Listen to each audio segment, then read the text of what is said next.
কিন্তু জানতাম মা আমি চোরেক সাহায্য করতেছি। আমি করছি, তোমার কাউ সাহায্য করা লাগবে না। আচ্ছা আম্মা, আপনি তো বারবার চোরেকারে পক্ষ নিচ্ছেন আম্মা, কামটা কিন্তু মোটেও ঠিক হচ্ছে না। ঠিক বেঠিক আমি তোমার কাছ থেকে তো শুনবো না। তোমাকে একটা কথা কয়ে দিই, এই বাড়ির তোমাকে চোর ধরার জন্য কেউ দারোগা নিয়োগ করে নাই। খামাখা তুমি কিসের জন্য ফয়েজ পাগলের সঙ্গে বাদাবাদি করবার যাও? খামাখা বাদাবাদি করবার গেছি? মিন্টু ভাই, তোর ভাবি কি কিছু জানে না? ও ভাবি, আপনি তো কয় হয় নাই, ফয়েজ পাগল ব্যারিস্টারের মাথা ফাটা দিছে। তাতে আপনাকে কি সেটা বুঝে ব্যারিস্টার আর ফয়েজ পাগল? আপনারা কিসের জন্য ব্যারিস্টারের পক্ষ নিয়ে মারামারি করবার গেছিলেন? এটা তুমি কি করছো? ব্যারিস্টার আমাকে উপকার করে, তার বিপদ আগায় যাবো না? তোমাকে কেস করতে ব্যারিস্টার পয়সা নেয় না? তাহলে কিসের জন্য তার পক্ষে মাস্তানি করবার গেছিলে? তুমি তো ন্যায্য কথা কইছো সুখ, এই মিন্টু ভাইয়ের জন্যই ঝামেলা বাদ দিছে। ওই আইসে কলো যে চলো ব্যারিস্টারের কাছে যাই শোক প্রকাশ করে আসি। তোমরা ব্যারিস্টারের কাছে শোক প্রকাশ করবার গেছিলে, এখন দেখি তো ব্যারিস্টার তোমাদের কাছে শোক প্রকাশ করতে আসে কিনা।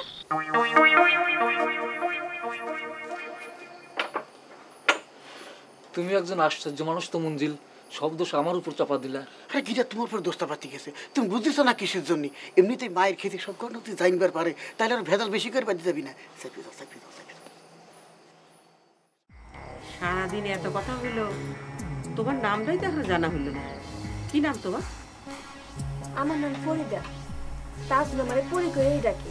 ও আচ্ছা আপা, আমার আলম ভাই যে আপনার তাজুল, আপনি শিওর হচ্ছেন কেবা করে কোন তো? এই যে তুমি কি কও, দিনের আলো যারা চোখে দেখলাম তার আমি চিনতে পারবো না, আর যার সাথে এতদিন ঘর করলাম তার চিনতে আমার ভুল হবে? আপনার এই কথাতে তো মনে হচ্ছে আপনি ভুল মানুষের তাজুল করছেন। আমার জানা মতে আলম দুলাভাই কোনোদিন রাত্রের বেলা বাড়ি থাকেনি, তাই আপনি কিরাম করে তার সাথে ঘর করেন না পা? হ্যাঁ চাচি, আমি কথাটা ঠিক করিনি? হ্যাঁ, রতন তো ঠিক কথাই কইছে। দিল আপনাদের সাথে বিয়ে হওয়ার পর আলম তো হাতে গোনা 2-4 দিন এই বাড়ির বাইরে ছিল। আমার মনে হয় তোমার কোথাও ভুল হচ্ছে না রে। ভুল হয় নাই আম্মা, কিছু মনে করবেন না। আপনি তোমার মায়ের মতোই, তাই আম্মা বলে ডাকলাম। আচ্ছা ঠিক আছে, তুমি কি করতে চাচ্ছ কও? আপনার কথা শুনে আমি আরো শিওর হচ্ছি যে সেই তাজুল।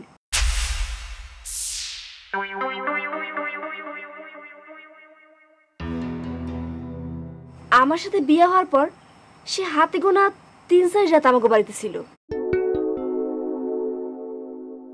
তাছাড়া প্রত্যেক দিন জরুরি মিটিং এর কথা কই রাত্রিবেলা চলে যাইত, আর তারপর দিন ঠিক একই সময় হাজির হইতো।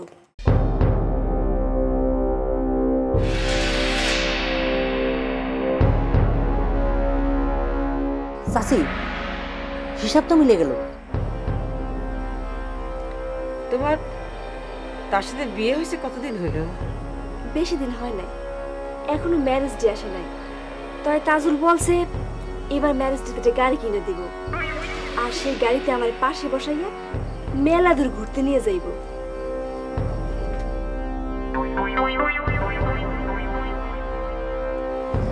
আমার মনে হচ্ছে কি আপনার কোথাও একটা ভুল হচ্ছে। মানে আমার জানা মতে আলম ভাই তো মেলা আগের থেকে এই বাড়ির ঘর জামাই। আচ্ছা, আপনি যার কথা করছেন সে আমাকে আলম ভাইয়ের যমজ ভাই না তো? তোমরা যত কথাই কও, সারাদিন ধরে আমিও মেলা কথা কইছি আর শুনছিও, তবে আমি নিশ্চিত তোমরা যারা আলম ভাই বলতেছো সেই আমার স্বামী তাজুল।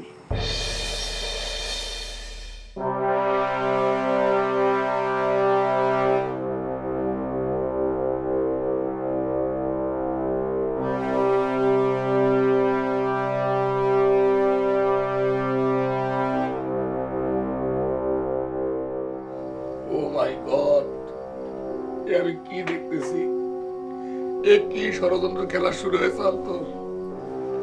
আমার মতো একজন বিচক্ষণ বুদ্ধিমান মানুষকে এই এত বড় ষড়যন্ত্র অসহায় করে দিল। আমি এখন অন্তত তোমার দিকে কি করে মুখ দেখাবো, কেমন করে মুখ দেখাবো? তোর কি মনে হয় এই ষড়যন্ত্র কিরা করতেছে? আমি কিছু জানি না অন্তর, কিছু জানি না। ইলেকট্রিক কারেন্ট চলে গেলে সবকিছু যেমন আধার হয়ে যায়, আমার কাছেও এখন চারিদিক কেমন আধার মনে হচ্ছে। মানুষ এত নগ্ন খেলা খেলবার পারে? তুমি আগে এরকম হতাশ হয়ে পড়তেছো কেন? সত্য তো গোপন থাকে না। আর তুমি যদি এরম করে ভেঙে পড়ো, তাহলে যারা তোমার বিরুদ্ধে ষড়যন্ত্র করতেছে তাকারই তো জয় হয়ে গেল। সেটা কোনোদিন হবে না অন্তর, কোনোদিন না। ষড়যন্ত্রকারীরা কোনোদিন জয়ী হতে পারবে না। আমি আলমগীর হোসেন বিয়ে যেহেতু এখনো মরে যায়নি, কিন্তু কিন্তু আমার হতাশা শুধু একটাই, আমার অন্তর কি ভাবতেছে। আমার ভালোবাসার কাছে আমার ভাবমূর্তি যদি নষ্ট হয়ে যায়, তাহলে এই আলমগীর হোসেন বিয়ে তো এমনিতেই ডেড। অন্তর, হতাশ হলেই তো চলবি না। তোমার ভালোবাসার ভাবমূর্তি রক্ষা করার জন্যই তো সবকিছু মিথ্যে প্রমাণ করা লাগবে। অবশ্যই, অফকোর্স, আমি সব কিছু মিথ্যে প্রমাণ করে দেব। ষড়যন্ত্রের সূত্রপাত বহু আগে থেকেই শুরু হয়েছিল, আমি গ্রাহ্য করিনি। সেটাই তো তোমার সবচেয়ে বড় ভুল। আমি তোমাকে সেই কবে থেকে করছি, চলো আমরা বাড়ি থেকে চলে যাই। আম্মা যখন আমাদের বিপক্ষে খারাপ হয়ে যায়, তখন কার কিছু বুঝতে বাকি থাকে কম। কারেক্ট একটা কথা কয়েছো। আচ্ছা অন্তর, তোমাকে আমি একবার একটা কথা কয়েছিলাম না? তোমার মনে আছে কিনা আমি জানি না। বড় বড় মানুষকে ঘায়েল করার জন্য সবচেয়ে নোংরা অস্ত্র হচ্ছে কি জানো? নারী ঘটিত বিষয়ে একটা স্ক্যান্ডাল ঘটায় দেওয়া।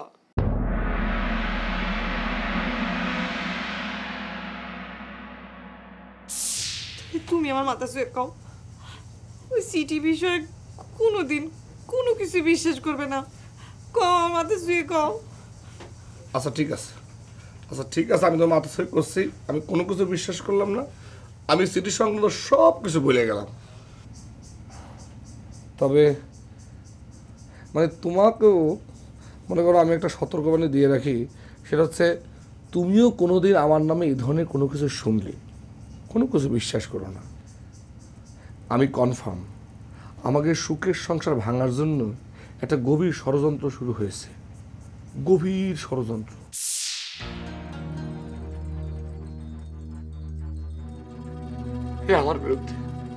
আমার বিরুদ্ধে সে জঘন্য অস্ত্রটাই ছুঁয়ে দিচ্ছে।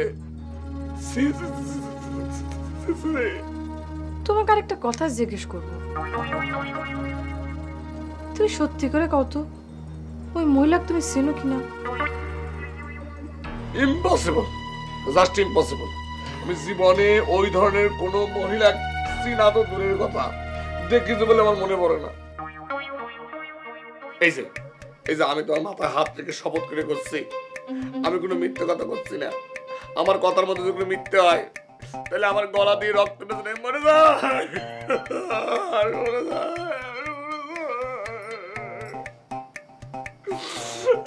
আমার শপথটা করতে দাও।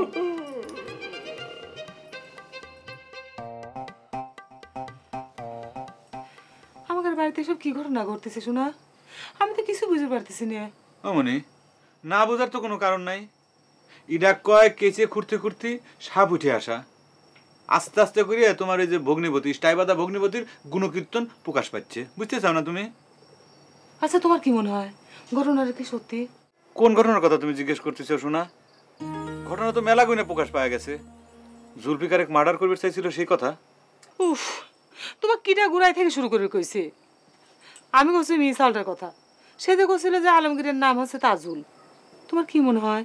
আমার কাছে যদি তুমি জানবে চাও, আমি কব ঘটনা 100% সত্যি। তবে এখনো আমি শিওর না যে তোমার ভগ্নিপতির আসল নাম আলমগীর নাকি তাজুল। তবে তদন্ত করবে গেলে পরে হয়তো দেখা যাবে যে এই দুইটার কোনোটাই তার আসল নাম না, আসল নাম হচ্ছে মকলেস।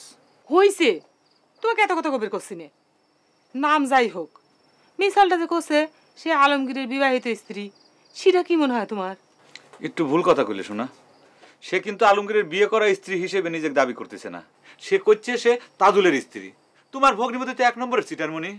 সে নাম বদল করে আরো 2-4টে যে বিয়ে করবে পারে না, সেটা কিন্তু কোনো নিশ্চয়তা নাই। তাই যদি হয় তাহলে দিদি আপনাদের কি হবে নি? আমার তো একটু ভালো থাকতেছে না। শেষ পর্যন্ত আমার বোনটার কপালে কি কলঙ্ক ঘটবি? তোমার বোনের কলঙ্ক হবে কিসের জন্য মনি?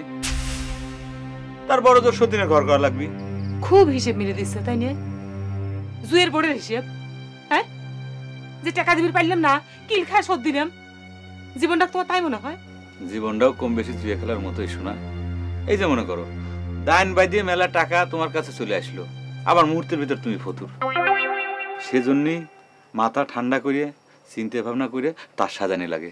জীবনটাও তাই মনি। দেখো সকালবেলা রাজা তোমার ভগ্নিপতি, আবার দেখো সন্ধ্যেবেলায় সে সিটার হিসেবে কাটাকাটি করতেছে, বুঝছো মনি? যত কথাই করো মনি, আমার বোনটার জন্য আমার বুকের মধ্যে খিল আটকে আসতেছে। আল্লাহর কাছে 2 হাত তুলে কই, মিজালের কথা যেন মিথ্যে হয়, এটা যেন সত্যি না হয়। আমার দিলাফরতের কি হবে নি? ও শোনা, তুমি এত চিন্তা করো না তো, সব সমস্যার সমাধান হয়ে যাবে। একটু ধৈর্য ধরো, মাথা ঠান্ডা করো।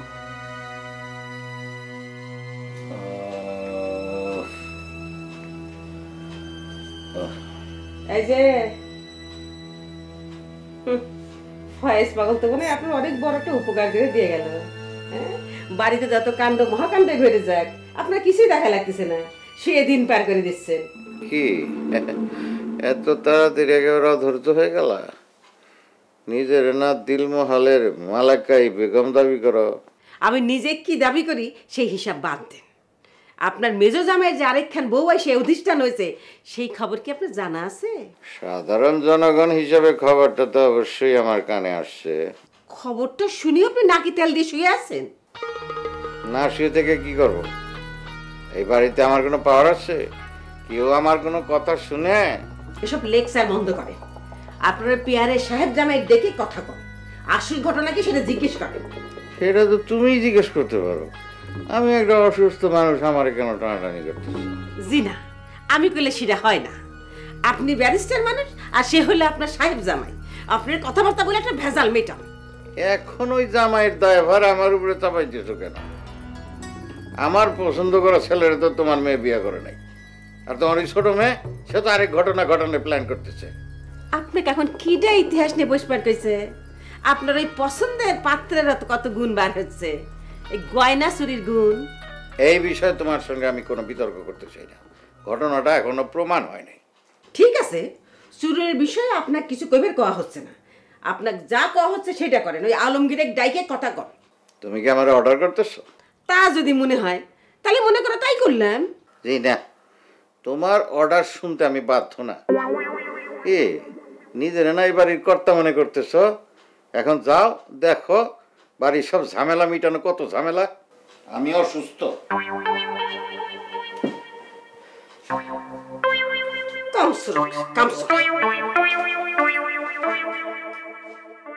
একটু পানি খাওয়াবে ভাই, পিপাসায় গলা শুকিয়ে যাচ্ছে।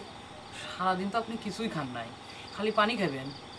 একটু পানি হলেই চলবো, এখন আর আমার গলা দিয়ে কিছু নামবো না। তো ঠিক আছে, আপনি বসেন, আমি ভিতর থেকে পানি নিয়ে আসতেছি।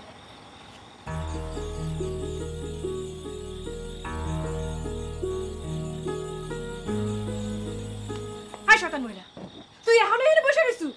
আপনি আমার সাথে এমন করে কথা বলছেন কেন? কেমন করে কথা কওয়া লাগবে তোর সাথে? সিটারি করার জায়গা পাস না? বাইরে বাড়ি থেকে যা। আমি তো এখানে থাকবার আসি না আপা, তাজুল আমার সামনে আসে না কেন? কিসের তাজুল? তাজুল কিডা? তোকে আমি করছি না এখানে তাজুল নামে কেউ থাকে না, তারপর আমার কথা গিরাজ ধরছে না না? আপনি বললেই তো হবে না আপা, আমি নিজের চোখে তাজুল এখানে দেখছি। তুই যাক দেখেছিস তার নাম তাজুল না, সে আছে আলমগীর হোসেন বিয়ে। এই মেলা সিটারি করেছিস কিন্তু, আর কিন্তু সহ্য করবো না। আচ্ছা সত্যি করে কত তো কিরা ভাড়া করে এখানে আনিছে? সি সি সি, এসব আপনি কি কইতেছেন? আপনি তো ভারী অসভ্য মহিলা। কি কইলো? কি কইলো তুই? আমি অসভ্য? আমার বাড়িতে বসে আমার স্বামীকে সিনেমা করতেছু, আবার আমাক কইছ আমি অসভ্য? আজকে তোর চুল আমি টানি ছিঁড়ে ফেলবো। কি করছে? ছোট আপা, থামেন। কি শুরু করলেন আপনি? আপনি কি পাগল হয়ে গেলেন নাকি? আই কিটা পাগল রে? ও সকলে মিলে পাগল প্রতিপন্ন করার প্ল্যান করিস না? আমার তো মনে হচ্ছে তুই আসল নাটের গুরু, সব ষড়যন্ত্র তোর। ও আদর করে খুব পানি খাওয়া হচ্ছে তাই না? হাই এই মুহূর্তে যদি তুই তোর ভাড়া করা এই মহিলার বাড়ি থেকে বিদায় না করেছিস, তোর ভয়াবহ পরিণত হবে কই দিলেন।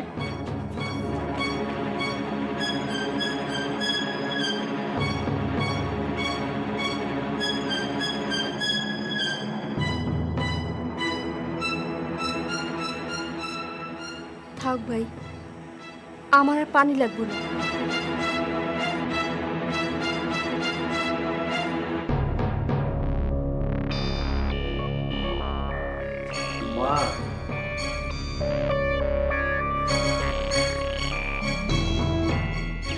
আম্মা, আপনি যে আমার সত্যিকারের আম্মা সেটা কিন্তু আবারও প্রমাণ হয়ে গেল। আপনার জন্যই কিন্তু এবার আমার জীবনটা রক্ষে পাইছে। আমার এখন এইসব কথা শুনতে ইচ্ছে করতেছে না জুলফিকার, তুই এখন যাও তো। বাড়ির যে পরিস্থিতি সৃষ্টি হয়েছে আম্মা, তাতে তো আপনার মনের অবস্থা ভালো থাকারও কথা না। তবে আপনি যদি কিছু মনে না করেন, এই বিষয়ে আমি দুইটা কথা কবের পারি। আচ্ছা ঠিক আছে, কি কব কও শুনি। আম্মা, আপনার কাছে কি মনে হচ্ছে যে মহিলা আইছে সে কি সত্যি সত্যি আলমগীরের স্ত্রী? আমার মাথায় কিছুই আসতেছি না রে বাবু, সত্যি মিথ্যা আমি কিছুই বুঝতেছি না। আমার কাছে মনে হচ্ছে ওই মহিলা সত্যি কথাই করছে। তোর কাছে কেমন করে মনে হচ্ছে? তুমি কি মেয়েটাকে আগে থেকে চেনো? না আম্মা, তাকে আমি চিনি না, তবে আলমগীর যে ধরনের সিটার মানুষ, তার পক্ষে এক টাকা আর 2-4টে বউ থাকাটাও অসম্ভব কিছু না আম্মা। সুযোগ পেয়ে আবার শুরু করিস। আরে তোমার এই নেংটিদের মতো সব কি কোনোদিনই যাবে না? হ্যাঁ, এই একটু কত প্রাণ ভিক্ষার জন্য মানুষ হাতে পায়ে ধরিস, আবার এখনই তুমি গিবত শুরু করিস।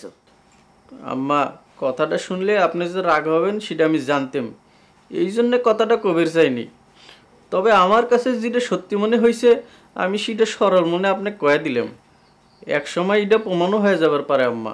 প্রমাণ হওয়ার আগ পর্যন্ত দয়া করে চুপ করে থাকো। আর তুমি তো হাসানকে সরকে প্রমাণ করতে চাইছিলে, তাই না?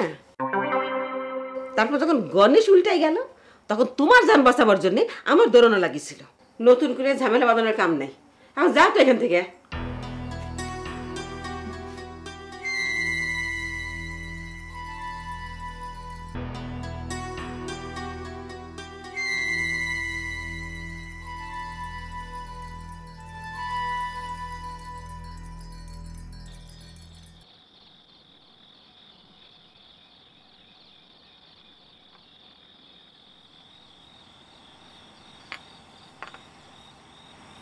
এখন আপনি কি করবেন আপা? আমিও তো সেটা ভাবতেছি। আমার মনে হয় কি আপা, আপনার কোথাও একটা ভুল হচ্ছে। বারবার তোমরা এক কথা কইতেছো কেন? কি পাইছো কি তোমরা? আমি কি নাবালিকা যার সাথে 6 মাস ঘর করতেছি তারে চিনতে আমার ভুল হবে?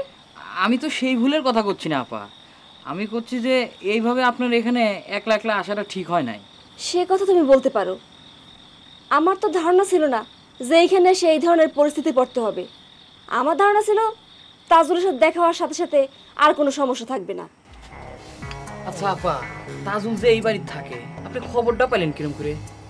বেশ কয়েকদিন ধরে সে আমগো বাড়িতে যায় না। আমি কাদাকাটি করলে আমার ভাইরা তাজুলের লোকজনকে চাপ দিয়ে ঠিকানাটা বাই করে নেয়। আপনার কিন্তু উচিত ছিল আপনার একটা ভাইয়ের সাথে করে নিয়ে আসা। অসুবিধা নাই, সকালে খবর দিলেই আমার ভাইরা চলে আসবে, তখনই বের হয়ে যাবে কেডা সত্যি আর কেডা মিথ্যা। আচ্ছা দুলা ভাই, আপনার কাছে কি মনে হয়